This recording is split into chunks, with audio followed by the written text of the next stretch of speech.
నమస్తే. మనం ప్రస్తుతం మామనాడు నియోజకవర్గం అన్వాడ మండల్ యారన్పల్లి గ్రామ పంచాయతీలో ఉన్నాం. ఇక్కడ చూసుకుంటే పార్టీ అధ్యక్షులు, పార్టీ కోసం పనిచేసినటువంటి వ్యక్తి ఎస్ ఆనంద్ రెడ్డి గారు ఉన్నారు. అలాగే సర్పంచ్ అభ్యర్థిగా పోటీ చేసినటువంటి పి లక్ష్మీ వెంకటయ్య గారు ఉన్నారు. మొత్తం మీద కాంగ్రెస్ పార్టీ నుంచి ఇక్కడైతే లోకల్ బాడీ ఎలక్షన్లో పి లక్ష్మీ వెంకటయ్య గారు సర్పంచ్గా పోటీ చేయబోతున్నారు. ఇంకోటి, కాంగ్రెస్ పార్టీ నుంచి ఎస్ ఆనంద్ రెడ్డి గారు పార్టీని బలోపేతం చేయడానికి యారన్పల్లిలో ఎంతో కృషి చేశారు. ఇప్పుడు ఎమ్మెల్యేని గెలిపించడానికి కూడా తన వంతు పాత్ర ఇక్కడ ఉన్నటువంటి ఓటర్లు కానీ ఇక్కడ ఉన్నటువంటి ప్రజలను చైతన్యం చేసి కాంగ్రెస్ పార్టీ కోసం పనిచేశారు. ఇప్పుడు లోకల్ బాడీ ఎలక్షన్లో సర్పంచ్ అభ్యర్థిగా వారి పార్టీ అభ్యర్థిని లక్ష్మీ వెంకటయ్య గారిని బరిలో దింపుతున్నారు. ఎలాంటి ప్రణాళికతో సిద్ధంగా ముందుకెళ్తున్నారు, ఏ కార్యక్రమాలు చేస్తున్నారని కొన్ని విషయాల గురించి అయితే ఇక్కడ పార్టీ అధ్యక్షులు ఉన్నారు, వారిని తెలుసుకుందాం. నమస్తేనా. పత్రికా విలేకరులకు నమస్కారాలు.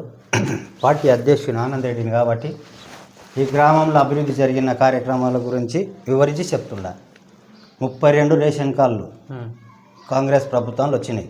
సన్న బియ్యం 27 ఏళ్ళ చరిత్ర తిరగరాసిన ఊరికి కోట తీసుకొచ్చిన రేషన్ కోట. ఈ రోడ్డుకు శాంక్షన్ అడిగినాం. దానికి ఒకటి ఏంది, స్కూల్ కాంపౌండ్ కూడా ప్రొసీడింగ్ ఒకటే ఆగింది. ప్రొసీడింగ్ వస్తే అది కూడా వర్క్ స్టార్ట్ చేస్తాం. ఒకటి పాత బిల్డింగ్ కూడా శాంక్షన్ కోరుతున్నాం. ఈ 3 మాకు కావాల్సిన ఊరు పనులలో. ఇంకా ఏ దాంట్లో మేము వెనక చిక్కలేదు, అన్ని ముందంజలే ఉన్నాం. 10 సర్కారు ఇండ్లు వచ్చినాయి, బిల్లులు ఆగలే, మొత్తం బిల్లులు పడ్డాయి. ఇందిరా మీన్లో కమిటీకి కూడా మేము వేసినాము, ఇందిరా మీన్లోకి ఇచ్చినాము. ఇప్పుడు వచ్చే మళ్ళీ 5 ఇండ్ల కూడా ఎల్లుండి శాంక్షన్ ఇస్తున్నాం. ఆ ఇండ్ల శాంక్షన్ కూడా ఇస్తున్నాము.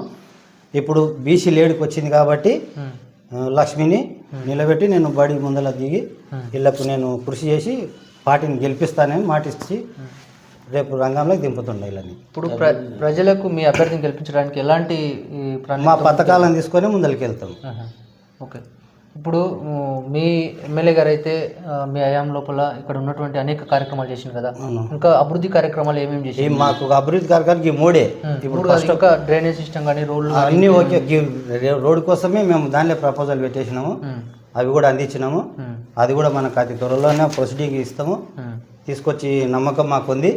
మా స్వామియుడు ఎట్లయినా మమ్మల్ని కాదనకుండా ముందుకు వెళ్ళగొడతాడు.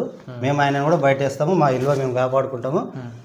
దీన్ని తీసుకుపోయి కానుకగా ఎమ్మెల్యే ముందర పెట్టేస్తాం. మా అభిప్రాయం ఇది. ఇంకొకటి, మీ ఊళ్ళో కానీ ప్రధానంగా మీరు అభ్యర్థికి గెలిపించుకున్న తర్వాత మీ ఊళ్ళో మొట్టమొదటి చేసే పనులు ఏం చేస్తారు?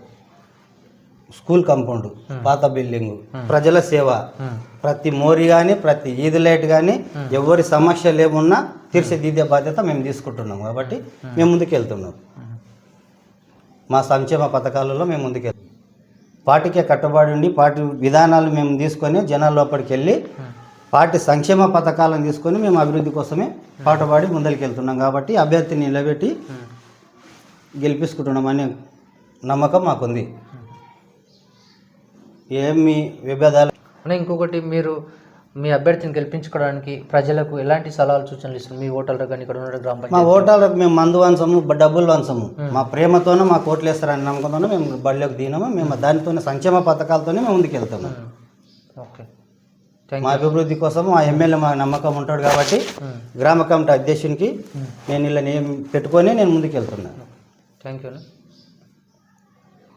వెంకటయ్య గారు కాంగ్రెస్ పార్టీ సీనియర్ నాయకులు ఉన్నారు, వారిని అడిగి కూడా తెలుసుకుందాం. నమస్తే. నమస్తే విలేకరులందరికీ నమస్తే. మా కాంగ్రెస్ నాయకులకు కూడా అందరికీ నమస్తే చెప్తున్నా. మాకు ఈ ఊరు తరపుకెళ్ళి మేము సర్పంచ్గా వేయాలని అనుకున్నాము. ఆనంద్ రెడ్డి మేమందరం కలిసి కాంగ్రెస్ నాయకులు అందరూ కలిసి మాకు ముందుకు తోలుకొచ్చినందుకు ఈ అభిమానం, ఇది ఇంకోటి మాకు అవకాశం కూడా ఇచ్చినందుకు రేవంత్ రెడ్డికి మా ఎమ్మెల్యే కూడా అందరికీ నమస్కారం చెప్తున్నా. దాని విషయంలో మాకు ఊరు తరపుకెళ్ళి 2 లక్షలు మాఫీ అయింది, రుణమాఫీ అయింది.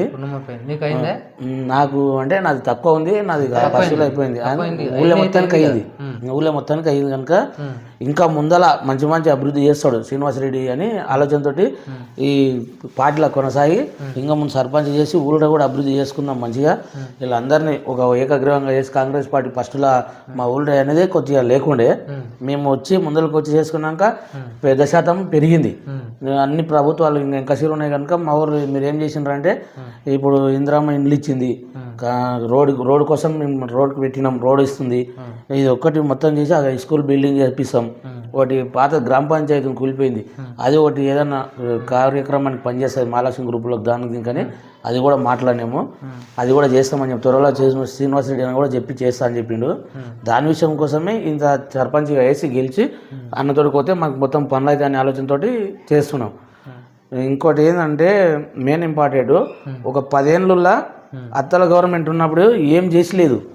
ఏంది మన టీఆర్ఎస్ ప్రభుత్వం ఉన్నప్పుడు ఒక రేషన్ కార్డులు ఇవ్వలేదు, ఏం ఇవ్వలేదు. ఈ ప్రభుత్వంలో ఇందిరమ్మ ఇండ్లు ఇచ్చిండ్రు, రేషన్ కార్డులు ఇచ్చిండ్రు, ప్లస్ రుణమాఫీ చేసిండ్రు, కరెంటు ఫ్రీ పెట్టిండ్రు, సన్న రైస్ బియ్యం ఇస్తుండ్రు.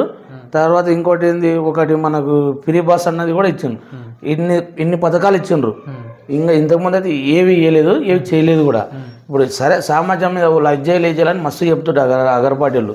అవన్నీ వదిలేసి మేము ఉన్నదాన్ని చెప్పుకొని మేము ఇంకా మంచి అభివృద్ధి చేస్తామని చెప్పి అందరు చేయండి, మీకేస్తామని మా ఊళ్ళో కూడా సపోర్ట్ చేస్తున్నారు మాకు అందరికీ.